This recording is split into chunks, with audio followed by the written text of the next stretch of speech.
A Winnipeg mother is calling for change after a surprising visit from Child and Family Services. The reason for that visit? She let her kids walk half a block down the road to the bakery while supervising them from her home. And as CTV Stephanie Seacos reports, the mom says current laws are out of touch. There's lots of playing outside. Winnipeg mom Katharina Nuss is on a mission to bring a new law to Manitoba. She says back in July, her 7-year-old daughter was excited to walk to the bakery, and her 3-year-old son was eager to tag along. I thought about it, and I thought, yeah, he's 3.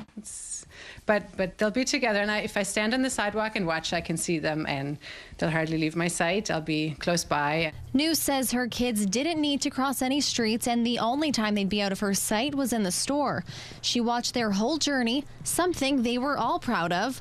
But a month later, a knock on the door from Child and Family Services. I explained the situation. I said what happened. I said I was watching them. And he said, yeah, but you can't let them do that. They shouldn't be doing that. And I said, well, when can they go half a block to the bakery? And he said, oh, not until they're 12.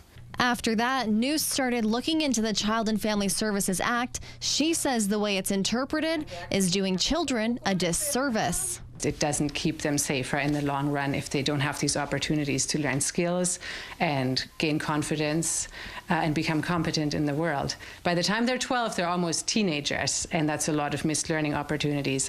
Nuss is now petitioning the province to bring a free-range parenting law to Manitoba.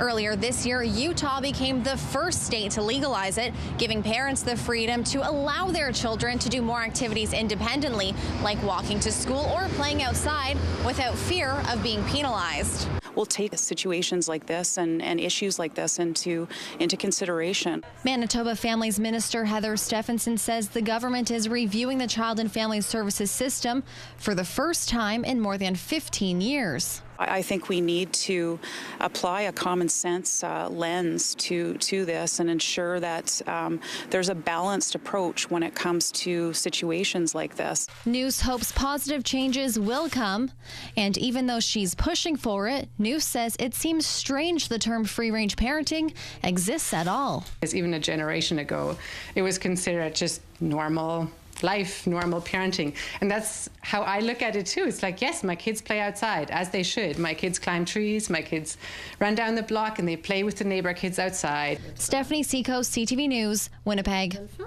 The All Nations Coordinated Response Network, which is the first point of contact for CFS in Winnipeg, says it's obligated to investigate all allegations where a child may be left alone. The province says there's no timeline set for when recommendations on the CFS system will be tabled. Meanwhile, Nuss has garnered more than 8,000 signatures on her free-range parenting petition.